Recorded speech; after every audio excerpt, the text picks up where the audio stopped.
sé, parece que el volumen sube y baja. Yo creo que ya Carmen está ocurriendo. Ay, ok,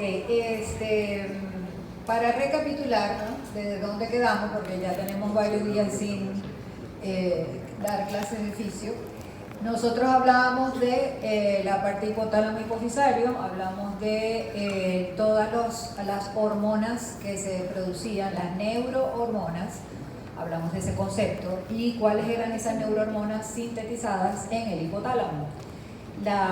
También hablamos de la hipófisis, adeno y neurohipófisis, las diferentes hormonas que allí se producían en la adenohipófisis, que eran 6 hormonas polipeptídicas todas, y luego en la neurohipófisis el almacén de esas neurohormonas secretadas en los núcleos supraópticos y paraventriculares del hipotálamo. Hablamos de la conexión, de cómo era la comunicación entre hipotálamo y adenohipófisis, ¿verdad?, que era vascular. Era a través de sustancias químicas, mientras que en la comunicación hipotálamo-neurohipófisis era nerviosa, a través de señales eléctricas, corrientes o potenciales de acción que llegaban hasta la neurohipófisis. Que la neurohipófisis no sintetiza nada, ella simplemente es el almacén. Almacena, ¿quiénes son las hormonas que están allí almacenadas?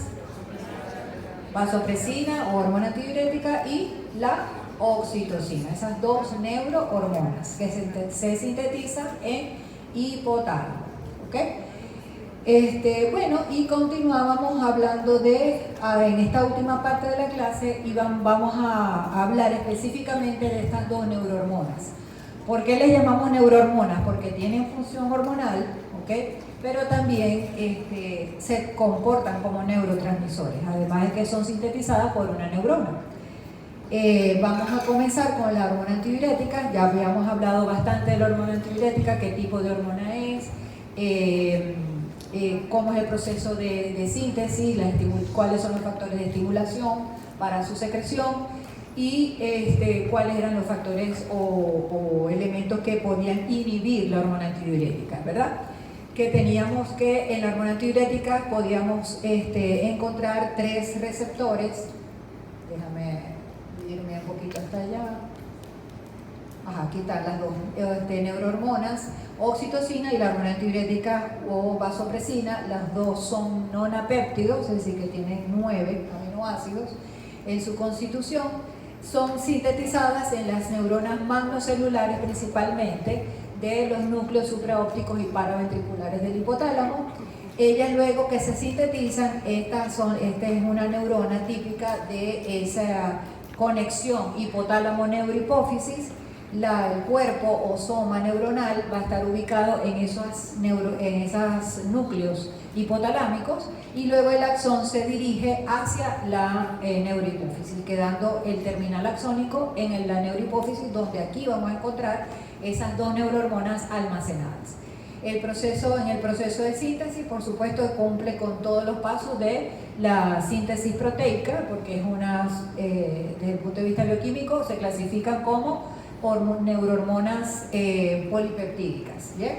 Y luego que se sintetizan van a estar unidas como a una proteína que la transporta, que la acompaña, que son las neurofisinas, neurofisina 1 y 2, y la va a acompañar hasta sus almacenes en unos ensanchamientos de la parte final de la neurona, de las terminaciones, que se llaman cuerpos de Hering. En esos cuerpos de Hering allí van a tener como el almacén más específico de estas dos neurohormonas. Aquí vemos simplemente la comunicación neuronal entre hipotálamo y neurohipófisis en los cuerpos de Hering. Tenemos que nosotros cuando hablamos de esto en renal mencionábamos que la hormona antidiurética o vasopresina tiene 2 receptores, B1 y B2. Los B1 están a nivel principalmente en los vasos sanguíneos y va a contribuir con la vasoconstricción mediada por la hormona antidiurética a través de los mecanismos de la fosfolipasa C, ¿ok? Mientras que los receptores B2 estaban ubicados principalmente a nivel renal, que era donde estaba allí mediando las acciones de reabsorción de agua y electrolitos a nivel tubular renal. Y el mediador, el segundo mensajero, es la adenilciclasa, es decir, a través del sistema de la adenilciclasa, ¿okay?, con producción de AMP cíclico. Pero también les mencioné que estos no eran los únicos, que hoy en día se habla de un tercer receptor para hormona antidiurética, los B3, y que los B3 estaban ubicados principalmente a nivel central, en el sistema nervioso central, sobre todo a nivel adenohipofisario. Aquí tenemos la lista de cuáles son los factores que le estimulan. Los dos primeros son los más importantes, por eso se los resalto. Aquí tenemos la hiperosmolaridad plasmática y la hipovolemia, o en algunos casos hipotensión arterial, angiotensina 2 de manera directa, el estrés, náuseas, la nicotina, algunos opiáceos, el dolor, e incluso también porque el dolor induce una situación de estrés, y el aumento de la temperatura corporal. Todos estos factores pueden estimular la secreción de la neurohipófisis de hormona antidiurética, y los inhibidores serían la hiposmolaridad como efecto contrario y la hipervolemia. El alcohol, el factor natriurético atrial, porque cuando él está elevado, por supuesto, indica la presencia de una hipervolemia, agonistas adrenérgicos alfa, y los glucocorticoides también se han mencionado como otros factores. Entonces vemos que dentro de la parte hemodinámica, ¿okay?, de los principales mecanismos de estimulación son la hiperosmolaridad, ¿okay? ¿Cuál es el valor normal de la osmolaridad plasmática? Sí. Osmolaridad plasmática, valor normal. Muy bien, 270 a 310 miliomoles por litro. Esa es la osmolaridad plasmática. Si tenemos aumento en la molaridad plasmática, hiperosmolaridad, se estimula la secreción de hormona antidiurética y también su síntesis, porque así como se está liberando, tenemos que sintetizar más a nivel hipotalámico. Y la hipovolemia, pérdida sanguínea, pérdida de líquidos, pueden también generar su secreción. Además, por supuesto, de la estimulación por estos mismos dos estímulos, la estimulación del centro de la sed, lo cual va a activar el mecanismo de la sed. ¿Qué respuesta vamos a tener gracias a estos dos mecanismos estimulados, el de la sed y la producción de hormona antidiurética? Mayor reabsorción de agua a nivel tubular renal, ¿verdad? Y esto aumenta la volemia, y al aumentar también el aumento de la reabsorción de agua, mejoramos la hiperosmolaridad, bajamos esa osmolaridad, y hay vasoconstricción, y con eso aumenta la presión arterial. ¿Por qué? Porque eleva la resistencia vascular periférica. Recordemos de cardíaco que la presión arterial depende de dos factores de manera directa: del gasto cardíaco y de la resistencia vascular periférica. Ambos son directamente proporcionales. El gasto cardíaco es el componente volumétrico y la resistencia es el componente de presión, que es controlado si nosotros modificamos el diámetro de los vasos. ¿Ok? Pregunta de examen, fue pregunta de examen. Ajá.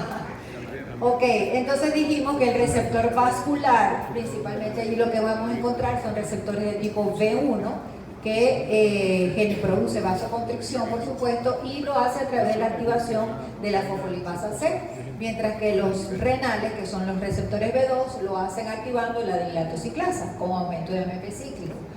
Y bueno, esto es un resumen de la misma lámina anterior. Con los receptores B1 generamos vasoconstricción, aumenta la resistencia, y esto aumenta la presión arterial, y con los B2 aumentamos la reabsorción de agua, aumenta la volemia, aumenta la presión arterial, pero también mejoramos la osmolaridad, ¿ok? Bajamos la osmolaridad, porque recuerden que para tener todo esto necesitamos aumento de la osmolaridad plasmática. Ok, la hormona antidiurética o vasopresina, aquí vamos a encontrar los dos sitios de acción más importantes, que es a nivel vascular, mediado por receptores B1 con vasoconstricción como efecto final, y también a nivel renal, en los túbulos renales. Aquí en la parte del túbulo distal y colector tenemos la presencia de esos receptores B2 para la reabsorción de agua. Sin embargo, también hay otros receptores, y no se queden simplemente con esto, porque la vasopresina puede tener acciones en otros órganos, en otros tejidos. A nivel vascular puede incrementar la agregación plaquetaria, ¿okay? A nivel de esa microcirculación que está a nivel glomerular, En la arteriola aferente produce vasodilatación y en la arteriola eferente, mediado por B1, provoca vasoconstricción. Entonces, si yo dilato la aferente, es decir, la arteriola de entrada, y contraigo la arteriola de salida, ¿qué va a pasar con la tasa de filtración glomerular? Se incrementa, porque incrementamos ese gradiente y aumentamos la presión hidrostática en los capilares glomerulares. Eso aumenta la tasa de filtración glomerular. Tenemos también que pueden haber receptores a nivel cardíaco, provocando disminución de la frecuencia cardíaca, y los receptores B3 están sobre todo a nivel central en adenohipófisis, y estos están relacionados con un incremento o una estimulación en la secreción de ACTH, ¿okay? Que es una de estas 6 hormonas polipeptídicas de la adenohipófisis. ¿Y qué hace ACTH? ¿Cuál es su lugar de acción? La adenocorticotropa. El nombre lo dice.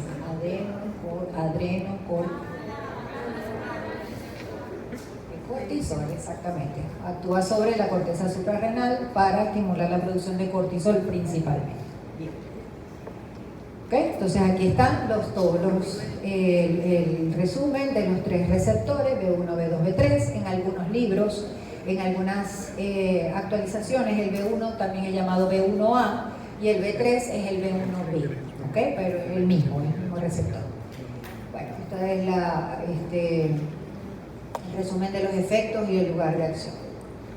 ¿Okay? Y aquí, esta es lo mismo, pero aquí les estoy incluyendo el receptor de oxitocina, que es la otra hormona que nosotros vamos a hablar hoy. La oxitocina está, por supuesto, sus receptores principalmente están a nivel de membrana, son receptores de membrana acoplados a proteína G, y ellos están principalmente en 2 órganos, en útero y en glándulas mamarias. Esto hablando de la mujer. Pero en el hombre también vamos a encontrar receptores para oxitocina ubicados a nivel de los conductos diferentes. Otra ubicación importante es a nivel del sistema nervioso central y en el endotelio vascular y a nivel cardiovascular en general, en el corazón y en endotelios.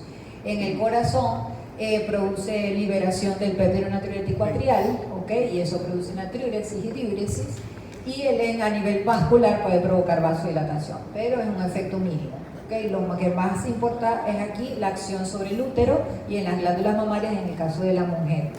Y a nivel del sistema nervioso central ya se ha hablado mucho últimamente de este efecto porque se habla de la oxitocina como la hormona del amor. ¿Okay? Porque la oxitocina interviene en la respuesta social, en el apego, en la relación afectiva que hay entre la madre y el bebé, ¿okay? Sobre todo en ese momento del amamantamiento. Bien, aquí tenemos entonces la acción de la hormona antidiurética. Vemos que este es un vaso sanguíneo, esto sería un túbulo, una célula tubular del túbulo colectorodistal. Tenemos entonces la hormona antidiurética, son estos cuadritos rosados, viaja o sale de la parte vascular y va a actuar sobre sus receptores de membrana. Recordemos que estos son receptores de tipo B2 que actúan a través de AMP cíclico. Se incrementa este AMP cíclico, es decir, por activación de una ligatosilasa, actúa como segundo mensajero, y este AMP cíclico, ¿qué va a hacer? Va a tomar estas pequeñas vesículas que tienen unos canales en sus membranas, que son las acuaporinas, principalmente acuaporina 2, y hace que estas vesículas viajen hasta la membrana luminal de esas células tubulares para insertar estos canales que se ven así como 2 rayitas. Son canales de agua, que son las acuaporinas, en la membrana de esas células tubulares, con la finalidad de hacer pasar el agua a través de ellas y poderse reabsorber el agua. ¿Okay? Recuerden que estas porciones tubulares son impermeables al agua y solamente reabsorben de manera facultativa si está presente la hormona antidiurética, ¿okay? En casos de hiperosmolaridad o hipovolemia. Okay. Bueno, entonces aquí tenemos nuevamente, para que no se les vaya a olvidar, hiperosmolaridad o hipovolemia, es decir, cualquiera de los dos. Tenemos entonces, ¿qué sucede en este caso? Lo primero que pasa es que la persona siente sed. Se activa el mecanismo del LAC como mecanismo directo de poder consumir o obtener mayor cantidad de agua por vía exógena, ¿okay? Inmediatamente la persona tiene la necesidad de ingerir esta agua, ¿okay? Por supuesto, esta señal de hiperosmolaridad está actuando a nivel del sistema nervioso central y allí a nivel hipotalámico está el centro de la sed que va a activar este proceso. Además de activar el mecanismo de la sed, comienza a aumentar la síntesis y secreción de la hormona antidiurética. Por el mecanismo que acabamos de mencionar, se aumenta la permeabilidad del túbulo colectorio distal al agua, se hace permeable por la inserción de las acuaporinas, se reabsorbe agua, aumenta la osmolaridad de la orina. ¿Qué quiere decir que aumenta la osmolaridad de la orina? Más concentrada, es decir, la persona va a orinar menor cantidad y una orina mucho más concentrada. Se observa incluso a la vista mucho más amarilla y de un olor mucho más fuerte. Entonces tenemos aumento en la osmolaridad de la orina, pero en el plasma tenemos disminución de la osmolaridad, es decir, no que está hiposmótico, sino que hay una normalización de esa primera señal que tuvo el sistema, que es la hiperosmolaridad plasmática, tiende a normalizarse y la volemia también se puede incrementar. Además, por supuesto, no olvidar de su efecto vasoconstrictor, ¿okay? Por eso se llama también vasopresina. Si hay el caso contrario de hiposmolaridad, ¿okay? Que un paciente muy diluido, que ha tomado, ustedes acaban de tomar mucha agua, por ejemplo, o un paciente que está hospitalizado y le estamos colocando hidratación endovenosa y no hemos realizado un buen balance hídrico y nos estamos pasando de la raya, ¿qué va a pasar? Vamos a encontrar este cuadro de hiposmolaridad o de hipervolemia o las dos situaciones. Entonces, ¿qué sucede? Ya el paciente no va a tener sed, obviamente, porque eso es un mecanismo que se activa por la hiperosmolaridad. La secreción y síntesis de hormona antidiurética disminuye, ya no vamos a tener una antidiurética circulando. Los túbulos colector y distal se hacen impermeables al agua, por lo tanto no hay reabsorción renal y esa orina, esa agua que no se está reabsorbiendo, vamos a eliminarla por vía urinaria, de tal manera que tenemos orinas abundantes e hiposmóticas, ¿ok? Con disminución de la osmolaridad. ¿Qué va a provocar esto? Si yo estoy perdiendo mucha agua por orina, aumenta la osmolaridad del plasma o va orientándose hacia lo normal y baja la volemia. Y por supuesto, no hay la vasoconstricción generada por la hormona antidiurética, y entonces se generan más procesos de vasodilatación. No es que la hormona antidiurética produce vasodilatación, no estoy diciendo eso.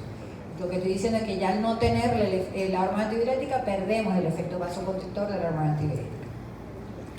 Entonces, esto mismo se va a activar cuando nosotros consumimos alcohol, ¿ok? Primero porque estamos ingiriendo mayor cantidad de líquido y además porque el mismo etanol suprime la secreción de la hormona antidiurética. Y comenzamos a orinar. Y con la orina no solamente estamos perdiendo agua, ¿verdad? Sino que estamos perdiendo muchos electrolitos. Y eso es sobre todo el sodio. Y esos electrolitos perdidos son los que nos van a provocar ese ratón que tenemos al día siguiente. ¿Okay? Entonces, hay que buscar la manera de reponerlos para no tener esa resaca, ese dolor de cabeza al día siguiente, que es por deshidratación. Están bastante deshidratados. ¿Ok?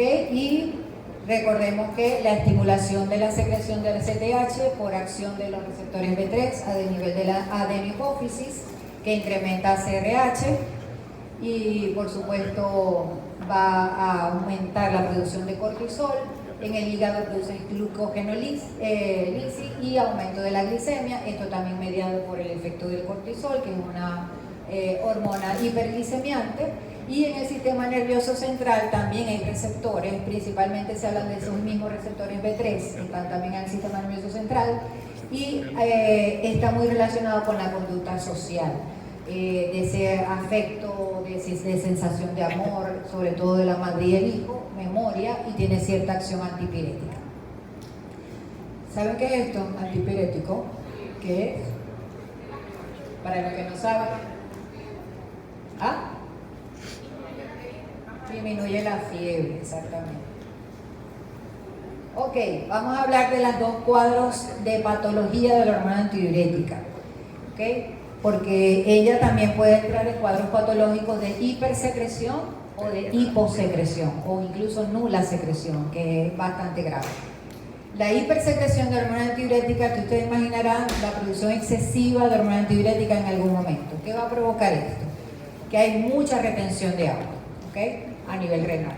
Comienza a haber retención de agua y esa agua entra al espacio intravascular, aumentando presiones hidrostáticas, también se reabsorbe sodio, puede haber incluso edema en muchos tejidos, pero el que es más importante para la vida del individuo es el edema cerebral.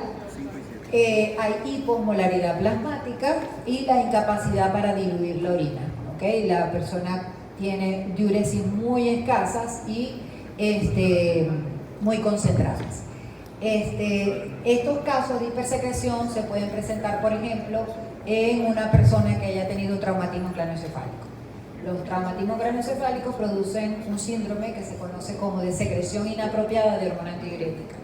Y hay como picos de secreción de hormona antidiurética en algunos momentos o elevación constante de esta hormona en sangre y tenemos que buscar la manera de controlar el edema cerebral para bajar por el shock que se produce debido al traumatismo la producción de esta hormona. Y en el caso contrario, que es un poco más frecuente si se quiere, aunque todavía sigue siendo poco frecuente, que es los estados de hiposecreción de la hormona antidiurética.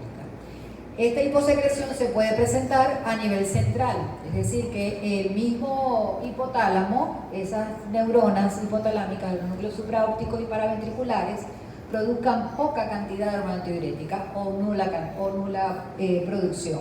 Entonces, cuando hay poca hormona antidiurética generada a nivel del sistema nervioso central, tenemos entonces el cuadro de diabetes insípida central, ¿ok? Y luego tenemos el otro mecanismo de este tipo de diabetes insípida, es que a nivel renal no tenemos los receptores adecuados para esa hormona. Es decir, tenemos normales producción de hormona a nivel del sistema nervioso central, a nivel hipotalámico, pero los receptores, por ejemplo, no funcionan, o el efecto aporreceptor también tienen alteraciones. Entonces, ¿qué sucede? Que a pesar de que tenemos suficiente hormona antidiurética, los túbulos no responden a ella y no hay reabsorción de agua. ¿Qué va a pasar en los dos casos? Por supuesto, el paciente comienza a orinar de manera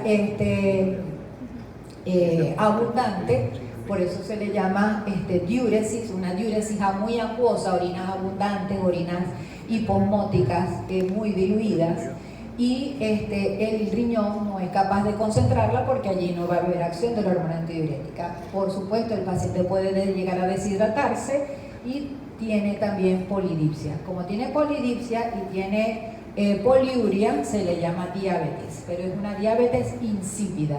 ¿Por qué? Porque esas orinas, en realidad no es la glucosa la que me está provocando esa poliuria en el paciente, sino es la alteración en la función de la hormona antidiurética. Ok, pasamos a la segunda, que es la oxitocina. Les coloco aquí una mujer embarazada porque el efecto de la oxitocina más reconocido, más importante, es en el embarazo, sobre todo durante el parto, ¿okay? Y luego durante la lactancia. Esos son los dos sitios de acción más importantes de la oxitocina, la glándula mamaria y el útero. En la glándula mamaria y en el útero va a actuar sobre células musculares lisas, principalmente. Y allí lo que va a provocar es contracción de esas células musculares lisas. Bien. La oxitocina, bueno, ya esto lo hemos mencionado, se sintetiza en el núcleo paraventricular del hipotálamo, se transporta con la neurofisina 1 y se almacena en los cuerpos de Hering a nivel de la neurohipófisis. Aquí vemos las curvas, yo aquí estoy tapando, ¿verdad? Sí. No está tapando. Ya. Vamos a ponerme mejor aquí.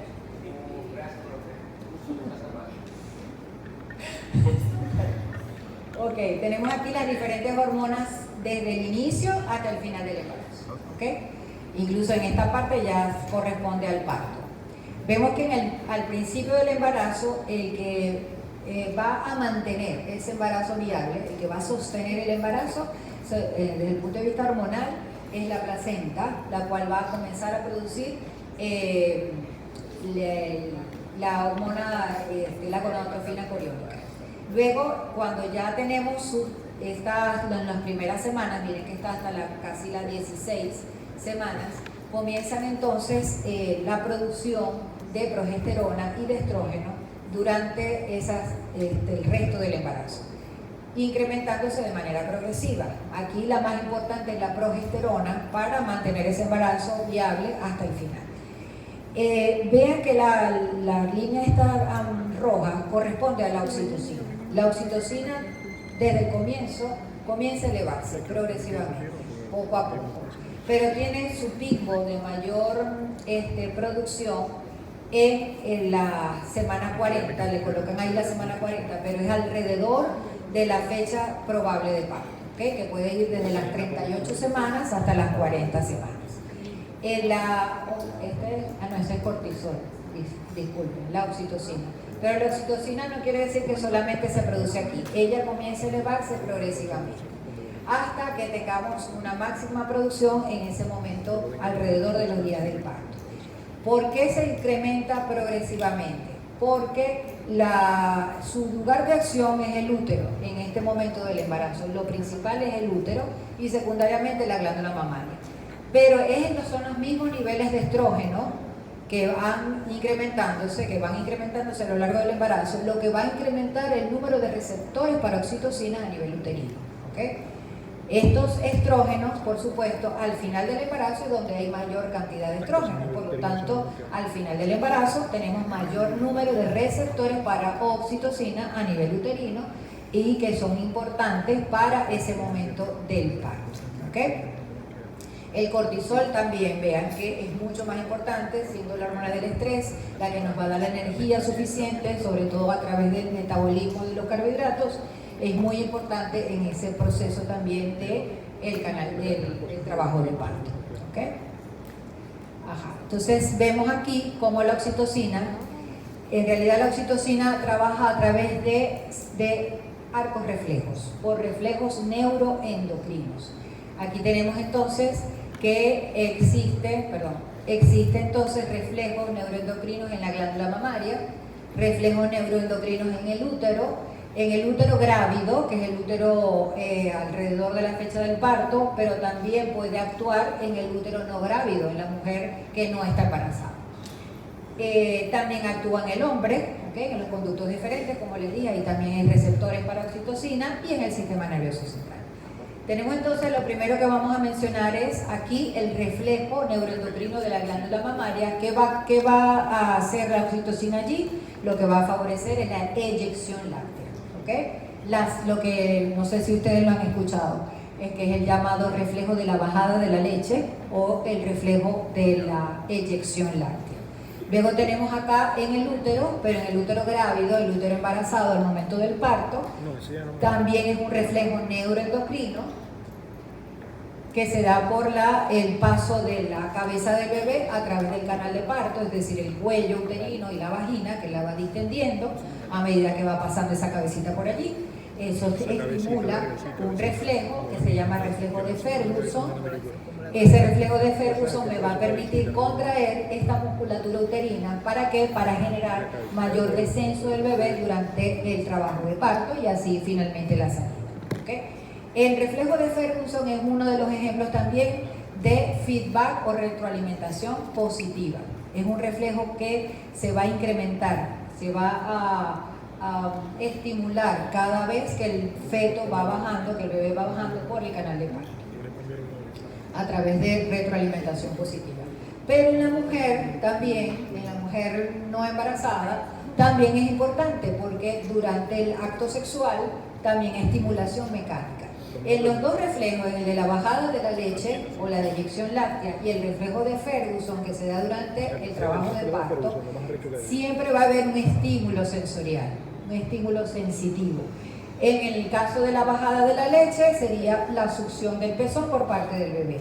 E incluso hablan de que la madre escucha al bebé, lo escucha llorar lo huele, todo eso va, todas esas estimulaciones sensoriales me pueden estimular la producción de oxitocina, la liberación de oxitocina y la acción de esa misma hormona en la glándula mamaria.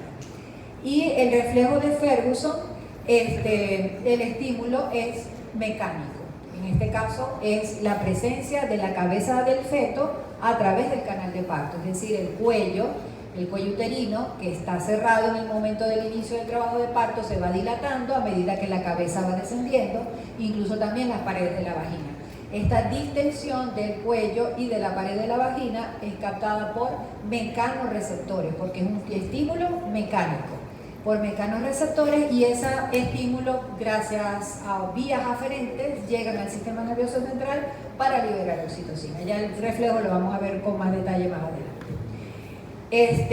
Otras acciones a nivel gonadal, en el hombre, al liberarse oxitocina, sobre todo durante el coito, también estimula la contracción de los conductos deferentes para el proceso de la eyaculación, favorece la eyaculación. ¿Okay? Y la reproducción. bueno, a nivel ovárico, fuera del embarazo, tiene poca acción, pero también puede contraer la musculatura tubal. La oxitocina, como les dije, es la hormona del amor, por eso tiene muchas acciones en el sistema nervioso central. Además de esas funciones que intervienen en la conducta social de la madre, también estimula la secreción de ACTH y puede también favorecer la secreción de prolactina. Siempre prolactina y oxitocina ya son como hermanitas morochas. Y aunque tengan acciones diferentes, tienen una acción común, que es favorecer la lactancia materna.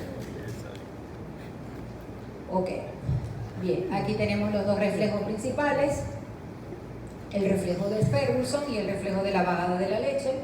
Tenemos que el estímulo del reflejo de Ferguson es mecánico, por mecanorreceptores, gracias a la dilatación del cuello uterino. Ese estímulo sensorial detectado por mecanorreceptores es enviado por vía aferente, ¿okay?, por los espinotalámicos hasta el hipotálamo, ¿okay? Y en el hipotálamo se libera acetilcolina. Esas neuronas magnocelulares del hipotálamo, de los núcleos supraópticos y paraventricular, tienen receptores para acetilcolina. Y gracias a esa acetilcolina, que tiene un efecto excitatorio, se estimulan esas neuronas de los núcleos supraópticos y paraventriculares. ¿Para qué? Para liberar la oxitocina hacia la circulación. Lo liberan desde la neurohipófisis. ¿Okay? Aquí tenemos entonces algunos factores que me pueden favorecer esa liberación. Agonistas colinérgicos, por supuesto, porque la acetilcolina es como el neurotransmisor que conecta la vía aferente del espinotalámico con las neuronas hipotalámicas para estimular la secreción de oxitocina. Y los estrógenos, sobre todo el estradiol, también favorece la liberación de hormona de oxitocina. La progesterona en altas concentraciones puede inhibir la producción de oxitocina, y en bajas concentraciones, que así la tenemos después del parto, porque inmediatamente después del parto caen los niveles de progesterona, se estimula la secreción de oxitocina. ¿Okay?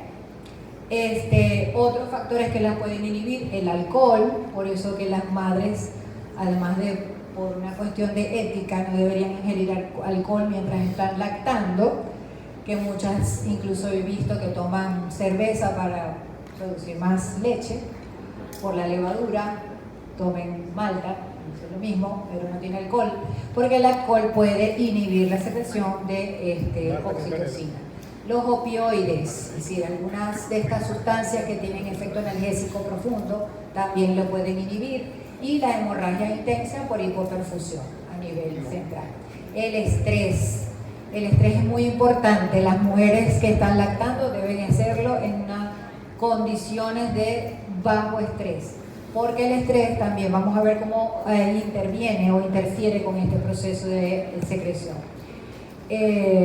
Otros factores que los pueden estimular, el orgasmo y la actividad sexual. Muchas veces, cuando yo estudiaba, estaba yo viendo ginecología y obstetricia, yo veía que los residentes, con frecuencia en la consulta prenatal, ya las mujeres que estaban a punto de de ya fecha de parto, les decía que tuviesen actividad sexual, ¿ok? Y mira, la mayoría de ellas les daban ese consejo y a la semana siguiente estaban en trabajo de parto. Porque en el semen también se producen prostaglandinas que pueden provocar contracciones uterinas. Entonces, si quieren iniciar un trabajo de parto lo más natural posible, podemos hacer también ese mismo consejo a las pacientes. Bueno, buen humor, la risa, actitud positiva, todo esto porque disminuye también los estresores exógenos. Eso todo es el reflejo de Ferguson. Pero también a nivel de la glándula mamaria tenemos el otro bucle o de reflejo de la lactancia, que es la inyección o de la bajada de la leche. Este no es el reflejo de Ferguson. Ferguson solamente es para el trabajo de parto. Aquí es el reflejo de la bajada de la leche. El estímulo es la succión del pezón o la estimulación táctil del pezón. También puede estimular allí receptores de tacto para generar la misma vía aferente por el mismo espinotalámico y va a generar el mismo proceso. Ese eje espinotalámico, esa vía aferente, al llegar al hipotálamo libera acetilcolina, y la acetilcolina en las neuronas magnocelulares de los núcleos supraópticos y paraventricular se estimulan para liberar oxitocina a la circulación. ¿Bien? ¿Okay? Entonces, en el útero tenemos entonces la acción que es importante durante el trabajo de parto. Vemos como la cabeza fetal, cuando vean obstetricia van a ver que la presencia de la cabeza fetal aquí es lo que se conoce como la presentación del feto, la presentación de cabeza. Entonces la cabeza es la que va dilatando el cuello y la pared vaginal, y eso es lo que va a iniciar todo el mecanismo reflejo. ¿Okay? Y en el útero no grávido también se estimulan las contracciones de todo el músculo uterino y de la pared vaginal durante el acto sexual. Una pregunta, ¿hay oxitocina sintética? ¿Ustedes conocen de que se utiliza este producto o esta hormona sintética para estimular, por ejemplo, un trabajo de parto? La sopresina sí, pero oxitocina. ¿No han escuchado nada de eso? Claro que sí, sí la hay, hace muchos años. Y con eso se le llama comercialmente el sintocinón. El sintocinón es oxitocina sintética, que se le coloca en una solución a la paciente y si le queremos inducir el inicio del trabajo de parto. Y va a tener el mismo efecto, ¿ok? Va a actuar sobre el útero, se une a receptores a nivel uterino y genera las contracciones. Incluso, no solamente en el trabajo de parto, sino por ejemplo, una mujer que acaba de dar a luz, que acaba de parir, pero tiene un útero que está flácido, sin tono muscular, porque es una multípara, por ejemplo, en su quinto o cuarto parto, y ese útero no tiene fuerza para contraerse, porque es necesaria la contracción del útero para reducir la zona de inserción de la placenta, porque si esa zona no se cierra y esos vasos no tratan de hacer hemostasia al contraerse el útero, va a haber una hemorragia posparto importante y puede morir la paciente. Entonces, en muchos de esos casos de hemorragia posparto, se coloca también sintocinón para contraer el útero y evitar esas hemorragias. ¿Ok?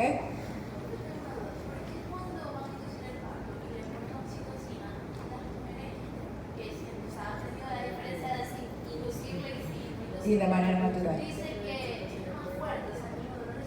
Son.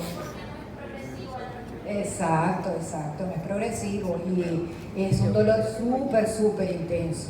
Incluso fuera del parto también generan una contracción uterina muy potente. Pues la dosis siempre es alta, ¿okay? de la sustancia. Y allí ese útero está full de receptores para el sintocinón. Okay. Aquí les coloco cómo va progresando ese feto a medida que va descendiendo por el canal de parto. Aquí tenemos una presentación, la cabeza va bajando. Aquí en esta primera parte tenemos un cuello uterino que está cerrado. ¿ok? A medida que la contracción. ¿Por qué les muestro esto? Porque gracias al reflejo de Ferguson, que es un ejemplo de retroalimentación positiva, se puede dar el descenso del bebé. No es solamente un solo momento de producción de oxitocina, sino que cada vez va a haber mayor y mayor producción de oxitocina.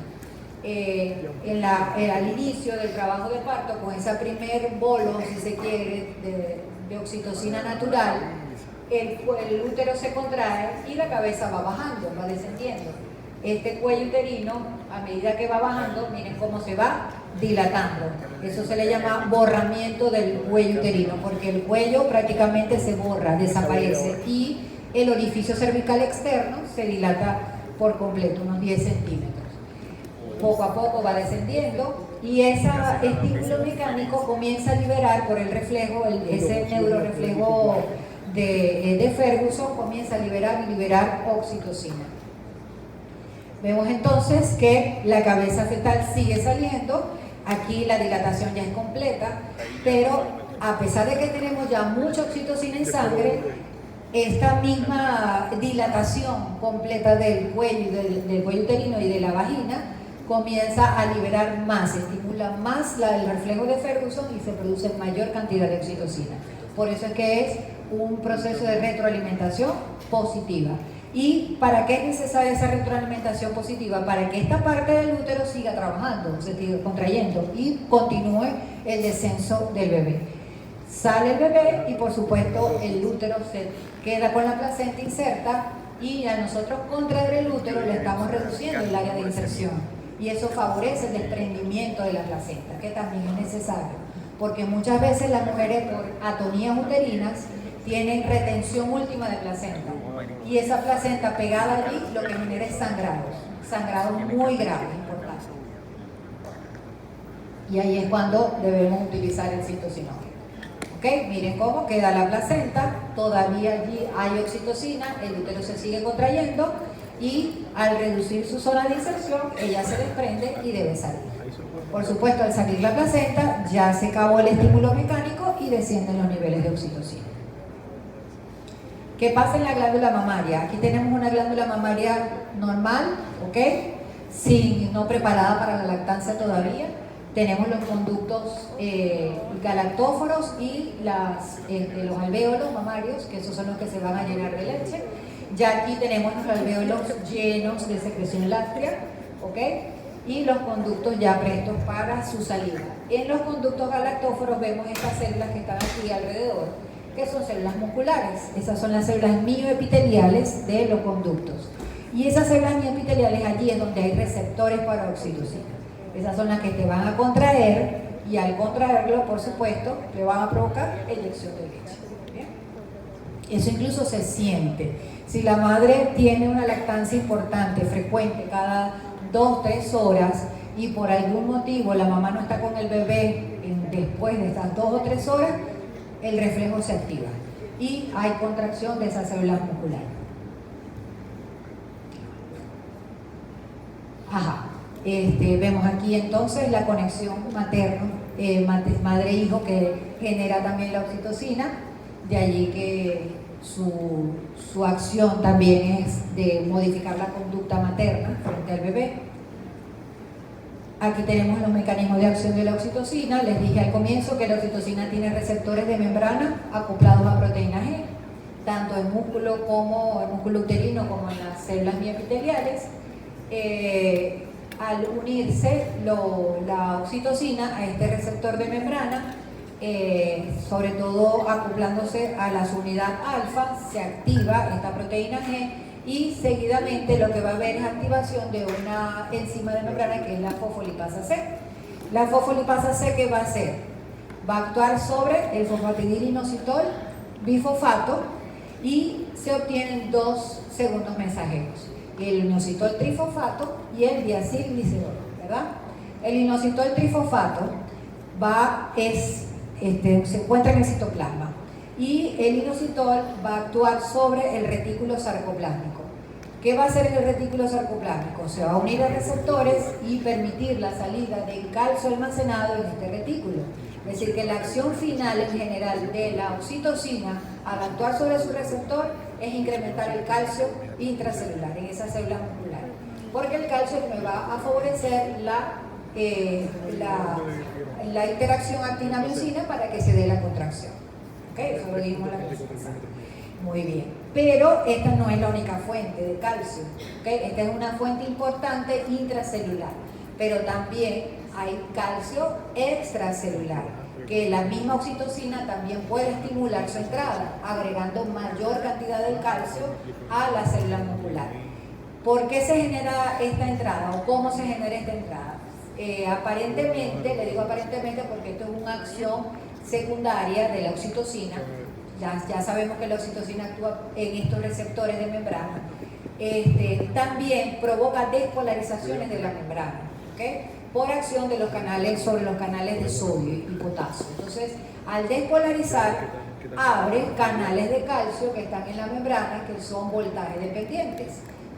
Cuando llegue esa despolarización, los canales de calcio se abren y permiten la entrada de más calcio del medio extracelular. Así tenemos entonces una buena cantidad de calcio dentro de la célula muscular. El calcio se une a la calmodulina, formando el complejo calcio-calmodulina. ¿Por qué en este caso estoy hablando de calmodulina? Porque es músculo liso. Ya, muy bien. Entonces ese complejo va a activar una quinasa, ¿okay? de la cadena ligera de miosina, y esta quinasa lo que va a fosforilar las cadenas ligeras de miosina. Al estar fosforilada, esas cadenas ligeras de miosina se pueden unir a la actina y se da el proceso de contracción. ¿Okay? Ya ese proceso de contracción ustedes lo conocen. Otro elemento que también es generado por la fosfolipasa C es el diacilglicerol, que está en la membrana. El diacilglicerol va a activar una proteína quinasa C y gracias a una serie de cascadas de reacciones químicas se va a producir el incremento de la producción de prostaglandina, específicamente PGE2. Y estas prostaglandinas también favorecen el fenómeno de contracción muscular. ¿Okay? También las prostaglandinas presentes en el semen, que les acabo de decir, generan contracción. Por eso es que en ese entonces a mí me parecía medio raro, pero es entendible desde el punto de vista bioquímico y fisiológico. Bien. Sin embargo, el diacilglicerol no solamente interviene en lo que es la contracción gracias a la producción de prostaglandina 2, sino que también favorece el crecimiento, la hiperplasia de las células musculares en el músculo uterino y en el músculo de la glándula mamaria. ¿Okay? Factores estimuladores para este reflejo de la bajada de la leche es la succión del pezón, es lo principal por parte del bebé. Ver, escuchar, oler al hijo, al lactante, también puede estimular la producción de leche. La dilatación del cérvix, durante el mismo parto puede haber secreción láctea, y el coito, como les dije yo, el acto sexual. ¿Y quiénes lo pueden inhibir? El etanol, los opioides, el estrés, todas estas, la adrenalina que representa esa situación de estrés me pueden bloquear todo este fenómeno o este bucle de retroalimentación. Aquí tenemos el efecto de la adrenalina. Esta es un conducto galactóforo, la luz de un conducto galactóforo. Alrededor tenemos células bioepiteliales, esta es una, y en estas células bioepiteliales se encuentran estos cuadraditos que son los receptores de oxitocina. ¿Okay? La oxitocina viene por vía sanguínea, se libera, se une a su receptor y ya sabemos cómo actúa para provocar la contracción de esas células musculares. ¿Qué pasa cuando la madre está en situaciones de estrés? Se libera adrenalina. La adrenalina, primero, sabemos que es un potente vasoconstrictor. Y al provocar vasoconstricción, disminuye el aporte de oxitocina a esas células musculares. Y segundo, ella compite por los receptores de oxitocina. Se pega allí a los receptores y no deja que la oxitocina tenga su espacio y por lo tanto no puede ejercer su acción de contraer esas células mioepiteliales de la glándula mamaria. Esta es una razón para que las madres deban estar en situaciones de relajación en el momento de la lactancia. ¿Ok? Ajá, este es el feedback positivo de retroalimentación que les he venido diciendo, del reflejo de Ferguson. Los estrógenos ya sabemos que aumentan los receptores para oxitocina durante todo el embarazo. Esto es una pregunta que hacen muchísimo en ginecología y obstetricia, siempre, sobre todo los residentes malintencionados. No sé, ellos piensan que ustedes no se van a acordar, pero sí se van a acordar, ¿no? Que tenemos receptores increciendo a lo largo del embarazo, hasta que tengamos suficientes en el momento del parto para poder actuar la oxitocina.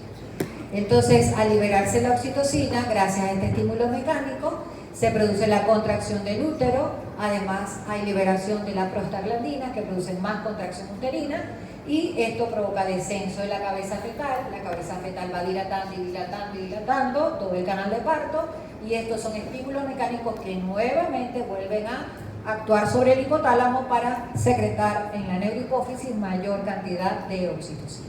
Entonces, en vez de suprimir la producción de oxitocina, como son la mayoría de los fenómenos de control por retroalimentación, que son las negativas, aquí es una retroalimentación positiva. Otro ejemplo, ya les he dado dos a lo largo del endocrino, ¿okay?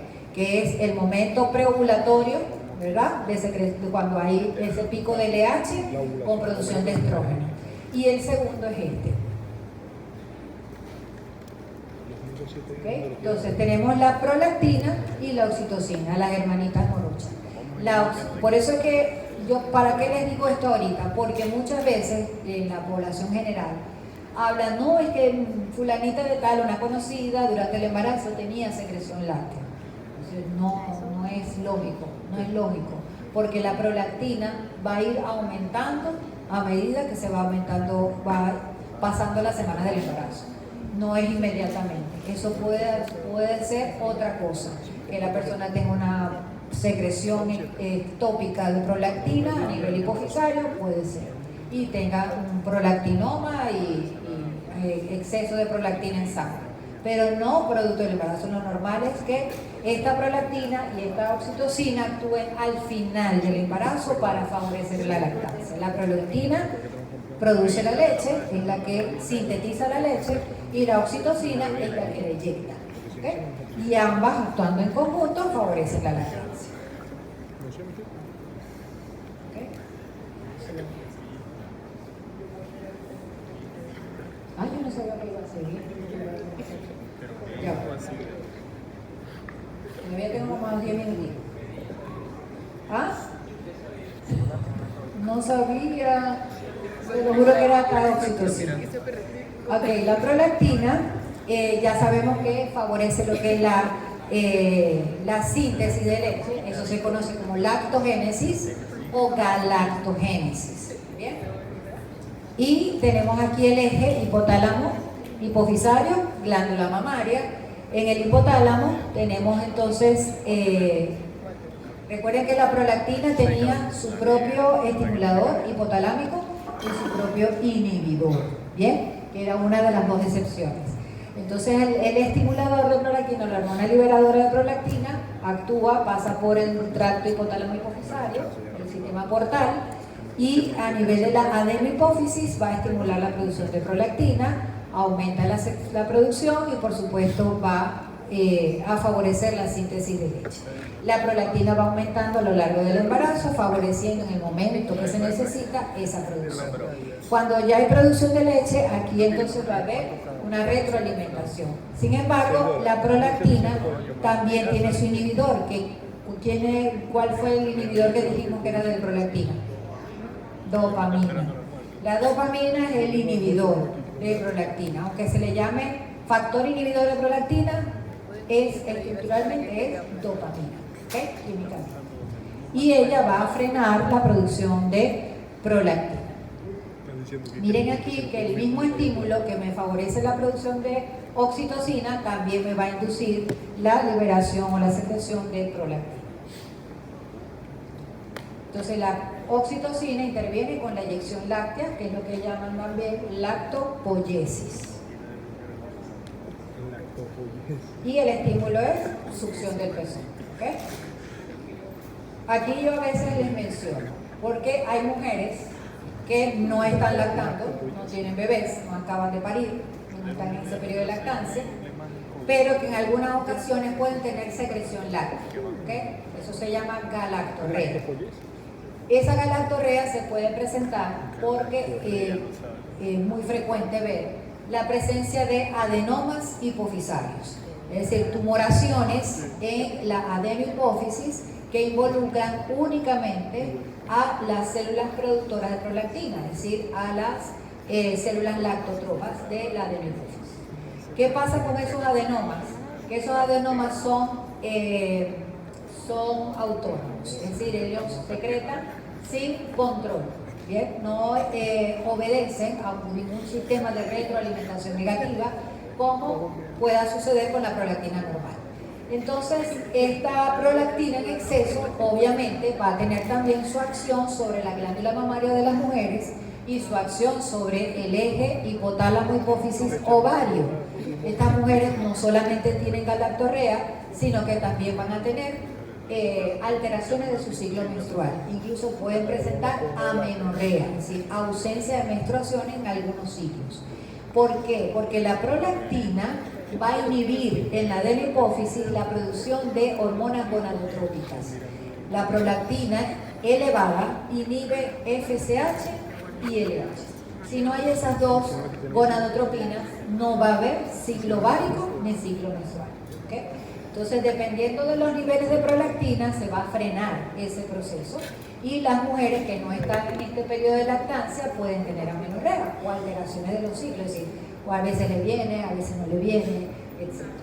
Y en las mujeres que están en lactancia, sobre todo una lactancia, como les menciono yo, frecuente, importante, como alimentación exclusiva del bebé, esto es un mecanismo de control de la natalidad para ellas, porque por varios meses dejan de ver periodos menstruales, dejan de ver menstruaciones, son ciclos anovulatorios y hay muy poco riesgo de salir nuevamente embarazadas.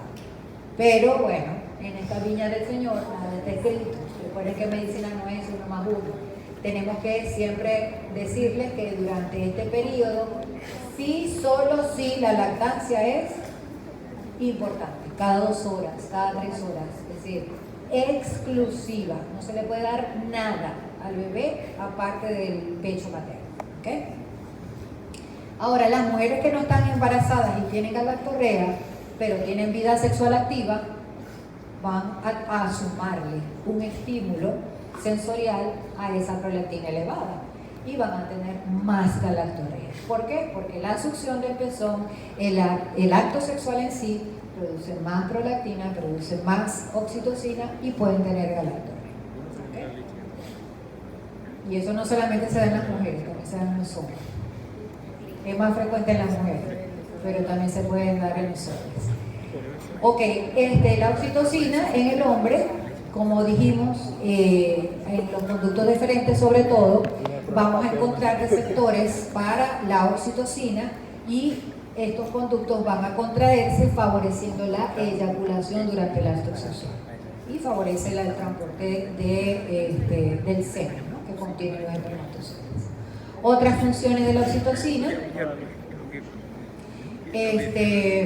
puede disminuir el efecto que tiene cualquier estrés emocional o físico en el eje hipotálamo hipófisis adrenal, ¿ok? Sobre todo a nivel del sistema nervioso simpático, influye en la conducta materna, en la conducta sexual y alimentaria. Se habla que la oxitocina tiene efectos anorexígenos a nivel del sistema nervioso, interviene en la memoria, puede ser utilizado como método anticonceptivo, ¿okay?, sobre todo por la acción de la prolactina. En algunos desórdenes afectivos también pueden estar involucradas a estas hormonas.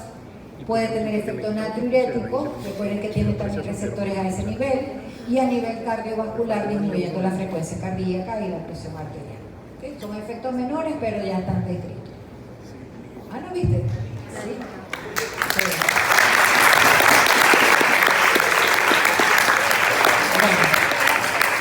Bueno, en la clase de endocrino que viene, primero vamos a entrar las dos clases